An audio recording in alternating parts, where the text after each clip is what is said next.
Será que a bioimpedância é um método preciso na hora de estimar o percentual de gordura?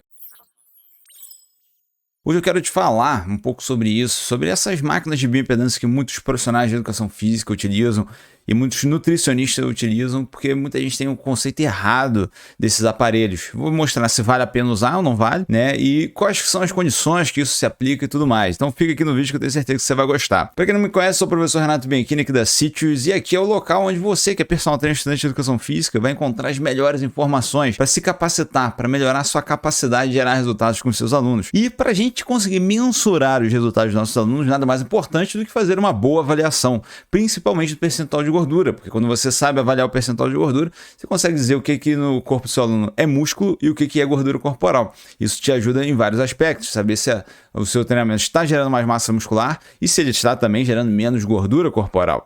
E daí surge a utilização das bioimpedâncias, né, que são esses aparatos que tentam utilizar aí correntes elétricas que são geradas ali no seu corpo para conseguir aferir a velocidade de propagação e saber mais ou menos se tem mais tecido adiposo ou tecido muscular.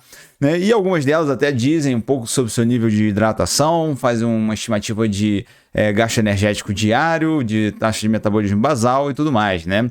Mas vamos ao que interessa, né? Todo método de avaliação física, tá? Qualquer método para qualquer medida, ele precisa ter duas coisas para ser um bom método.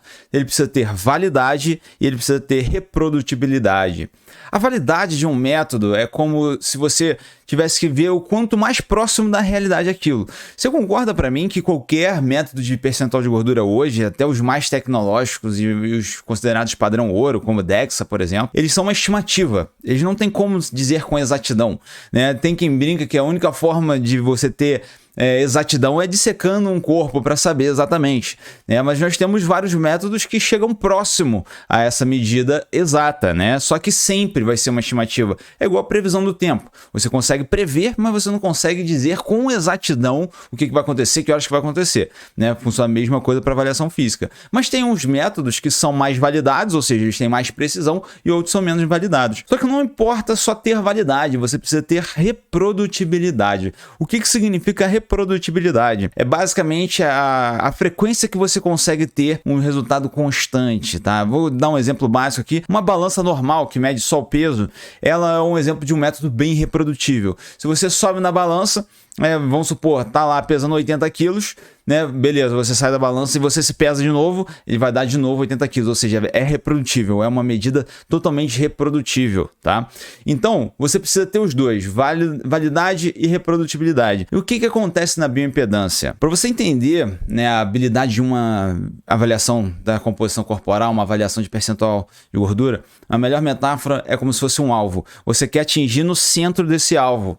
Se você está conseguindo atingir no centro do alvo, é porque você tem validade do método, ou seja, você está conseguindo acertar a medida que você quer. Se você está conseguindo acertar no centro do alvo, só que com muita frequência, toda vez que você está tentando acertar esse alvo, você está acertando no meio, você tem validade e reprodutibilidade, né? Você não precisa ser perfeito, acertar sempre no centro do alvo, mas se você estiver bem próximo do centro ali, você tem boa reprodutibilidade. Agora, a grande maioria dos métodos que nós vamos ter disponíveis para a gente, eles não vão ter tanta validade assim, porém vão ter uma boa reprodutibilidade, como se você acertasse do ladinho do alvo ali. Sempre que você tenta acertar no meio do alvo, você acerta do ladinho do alvo, só que ao mesmo tempo, né, você então não tem uma boa validade, mas ao mesmo tempo você tem reprodutibilidade, ou seja, você consegue acertar com frequência no mesmo lugar.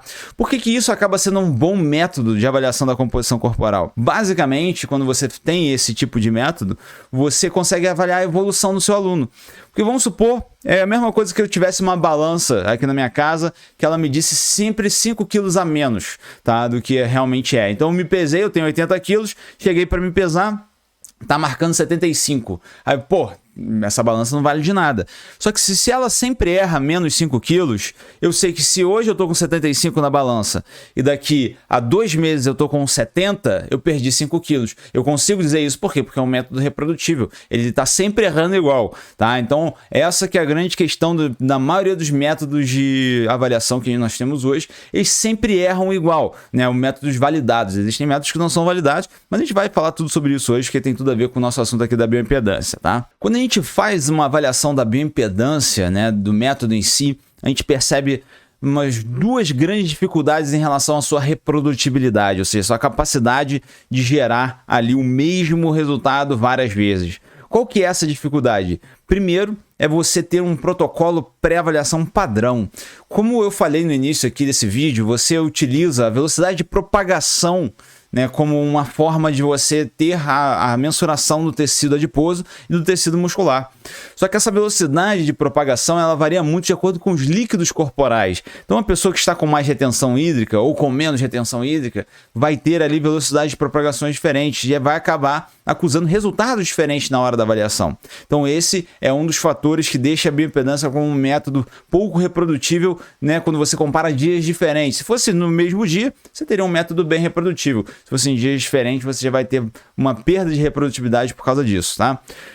E essas alterações de líquidos corporais, elas podem ser até, né, ali, controladas de certa forma. Só que o grande problema é que você tem uma certa dificuldade de conseguir controlar esses líquidos. Não é tão simples quanto parece. Você algumas vezes, não, então vou padronizar aqui a ingestão de líquidos, padronizar a ingestão de sódio, padronizar a ingestão de cafeína, beleza, isso aí vai te ajudar de certa forma, mas não vai garantir 100%. Tá? Tem que ficar claro isso aí para vocês. E uma das dificuldades da validade do método de bioimpedância, através da bioimpedância, é que diferente de outros métodos comuns, como a gente conhece por aí, como as dobras cutâneas, o body pod, a própria pesagem hidrostática, é que são métodos que eles já têm ele bem definido, eles querem calcular a densidade corporal para depois fazer uma estimativa do percentual de gordura, né? Utilizando a equação de Siri. Beleza. Né? E aí, partindo desse pressuposto, está tudo ok. Só que qual que é o problema da bioimpedância? Ela vai utilizar a pesagem hidrostática como fonte de resultado. Isso significa que, vamos supor, você está estimando a densidade corporal e vai ter uma margem de erro aí nessa estimativa. E depois de estimar a densidade corporal, você vai ter mais uma margem de erro até a hora de você definir o percentual de gordura, né? Você tem duas etapas, né? Você tem a etapa de mensuração de densidade e depois a etapa de mensuração de percentual.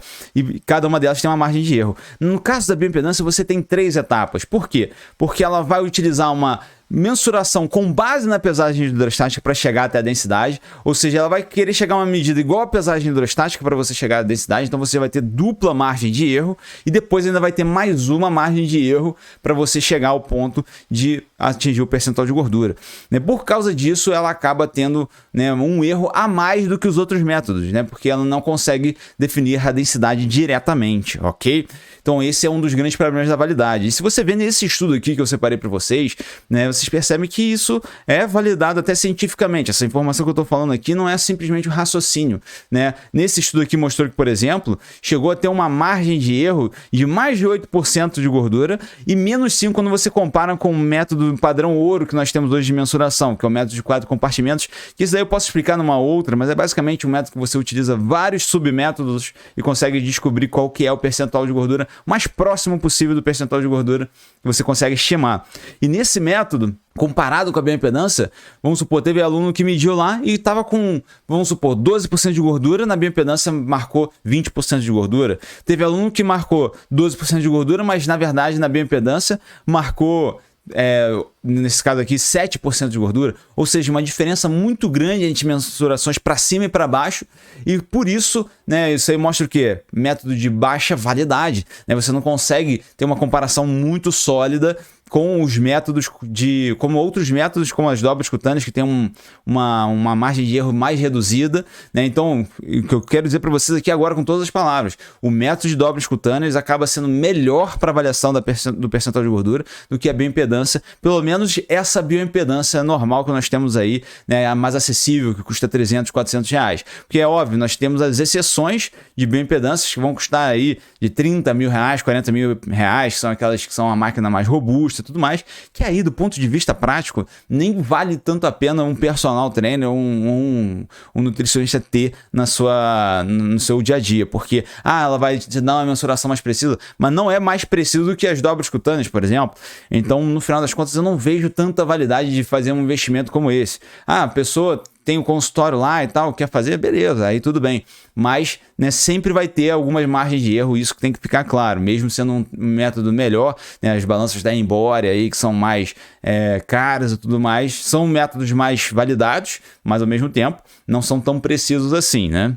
Renato, então significa que eu posso jogar minha bioimpedância fora. Você acabou de falar aí, então eu devo jogar a minha bioimpedância aqui no lixo porque não vale de nada? Claro que não, né, gente? A bioimpedância, mesmo essa que a gente tenha mais acessibilidade aí de 300, 400 reais, né, que você pode transportar, que é em formato de uma balança mesmo, ela é mais uma medida que você vai ter do seu aluno. A grande chave que eu quero deixar claro para vocês é que você não deve utilizar as medidas da bioimpedância como se fosse uma verdade absoluta, porque o grande perigo que eu vejo é pessoas achando que bioimpedância é melhor do que dobras cutâneas, o que não faz sentido nenhum, né? E muita gente achando que bioimpedância é a verdade absoluta do percentual de gordura. Então eu, por exemplo, eu tenho a bioimpedância aqui e utilizo com os meus alunos, né, sempre quando eu faço avaliação.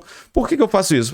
Mais uma medida que eu tenho como base, né? Se você pegar, às vezes, as medidas de longo prazo, principalmente, né, quando você tem uma grande diferença, porque se você pegar assim, vou medir a bioimpedância do meu aluno hoje e daqui a uma semana, uma pequena diferença de percentual de gordura não vai ser notória numa balança de bioimpedância. Mas se você pegar depois de um certo tempo, depois de 6 meses de uma intervenção bem elaborada, você vai ter alguns resultados ali. E aí eu posso pegar a bioimpedância, ver se está batendo a mesma coisa com as dobras cutâneas, ver se está batendo a mesma coisa com a medida da circunferência abdominal.